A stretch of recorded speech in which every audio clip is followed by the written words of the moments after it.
Ground unit gates are open. On January 20, 2012, police raided a mansion in New Zealand at the request of the FBI. Confirm located target. Judging from the military-style raid, you'd think they were after a terrorist or some other dangerous criminal. But the man renting this mansion north of Auckland was an internet entrepreneur who ran one of the most popular websites in the world. Mega Upload was the 13th most frequently visited site on the internet at its peak. It claimed 50 million daily visits. Users could view any files people shared: movies, music, and TV shows. Hello everyone, this is Kim.com. Kim.com, also known as Kim Schmitz or Kimball or Kim Tim Jim Vester, created Mega Upload in 2005. He is larger than life, standing at 6'7" and over 300 pounds. As a successful entrepreneur in his native Germany, he had a knack for finding financial opportunities in technology. He realized back in 2005 that there wasn't an easy way to send big files to family and friends. So he created Mega Upload. If a file was too big to share by email, you could upload it to megaupload.com and then share a unique link so your family and friends could access the file from the cloud. People did use Mega Upload for legitimate purposes. However, Mega Upload made it very easy to share large video files like movies and TV shows. Authorities believe that was the main moneymaker, sharing pirated content. It wasn't immediately obvious there was pirated content available, as there was no search feature on the site, so you couldn't specifically look for pirated movies and shows.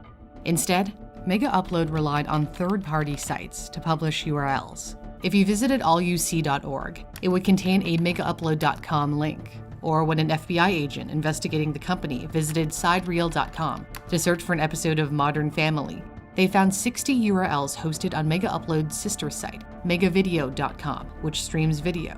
Although copyright holders could submit a claim to try to get the material taken down, the US government said the takedown request only removed the URL link in question, not the actual copyrighted content. And since multiple URLs pointed to this same file, the content would still be available through other undisclosed URL links. Hollywood's major film studios were livid. The FBI accused the Mega brand of costing film studios and record companies more than $500 million. Perhaps in a bid to get some support on his side, Kim.com released a bizarre music video with recording artists and celebrities praising Mega Upload. When I gotta send files across the globe, I use Mega Upload. Mega Upload. But apparently, that wasn't enough to appease Hollywood. Authorities moved in on Mega Upload, though Washington has denied it bowed to pressure. Mr. .com has been shown the warrant to search the property. They timed the massive raid to coincide with .com's 38th birthday celebration, which they expected would be attended by other Mega executives. They also happened to make the move on the same day US lawmakers axed anti-piracy legislation after heavy criticism from the public. They found Kim.com sheltered in his panic room inside his mansion with a shotgun. They arrested him as well as 3 other executives during the raid. Chief Marketing Officer Finn Batato, Lead Programmer Bram van der Kolk, Chief Technical Officer Matthias Ortman. They were charged with racketeering, copyright infringement, money laundering, and criminal copyright infringement. If the FBI had their way, the men would be extradited to America, each to face up to 55 years in prison. Mega Upload was officially shut down. Usually, copyright infringement is a civil matter and does not constitute a criminal offense in the US. .com's lawyers argued that copyright infringement is not a criminal offense in New Zealand, where he was residing at the time, and therefore not an extraditable offense. And besides, .com wrote in a blog post, how could we be criminally responsible for the actions of others, as in users who chose to upload pirated material? Apple co-founder Steve Wozniak made the same argument, pointing out you can't shut down the post office if someone sends drugs through the mail, and he saw Mega Upload as the post office. But the US government saw it differently. Washington believed Mega Upload actively encouraged users to post copyrighted content and should be held criminally responsible. The Department of Justice wrote in this 191-page evidence report that Mega Upload's business model incentivized users to upload popular pirated content. They described how they had a rewards program that offered to pay up to $10,000 to users whose files were downloaded 5 million times. They say Mega Upload executives knew exactly what they were doing, citing a Skype conversation in which the chief programmer said to the chief tech officer, "We're modern pirates." The Mega Group apparently raked in a treasure trove. The company is said to have earned $175 million, $25 million from ads, and $150 million from premium memberships, which offered faster, unlimited service. .com wasn't shy about flaunting his lavish lifestyle. In this music video posted to his YouTube channel, he showed off his super yacht, luxury cars, speedboats, and private jet.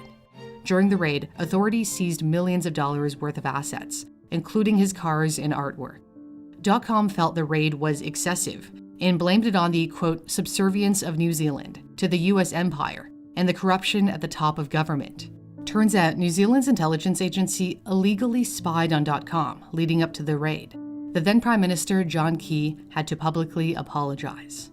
The injustice .com felt he faced prompted him to set up a new political organization in New Zealand, the Internet Party. However, it failed to win any seats in the New Zealand House of Representatives during the 2017 general election and hasn't contested any elections since.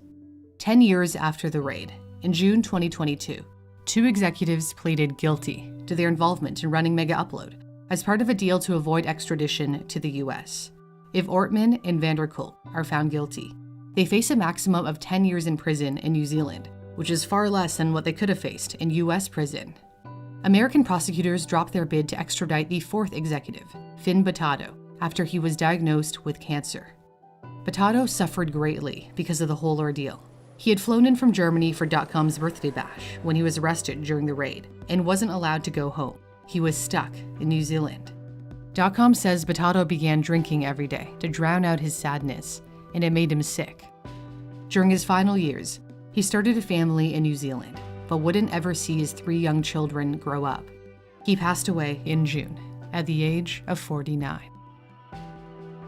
As for his colleagues, Ortman and Vanderkolk say they wanted to put the decade-long legal saga behind them, and are now contributing to society through Mega, a legitimate cloud storage site they set up after their arrest.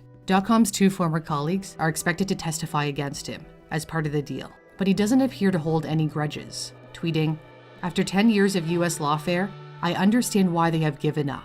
I don't blame them, and I sincerely wish them all the best." As for himself, .com is out on bail in New Zealand, still fighting extradition to the US. He frequently posts updates on social media on life with his children and his second wife, Elizabeth Donnelly, whom he married on the anniversary of the raid on January 20, 2018. How this saga plays out could be an important test of just how far the Americans can reach when it comes to intellectual property rights. Kim.com has been cast as a visionary, an online freedom campaigner, or if the US government is to be believed, a swindler and a thief. Which do you think he is? Leave me a comment. Regardless of how you feel about him, he wouldn't be any of those things without some serious technology and problem-solving skills. If you'd like to brush up on your STEM skills and build a product that's useful for people, Brilliant is the perfect way to learn interactively.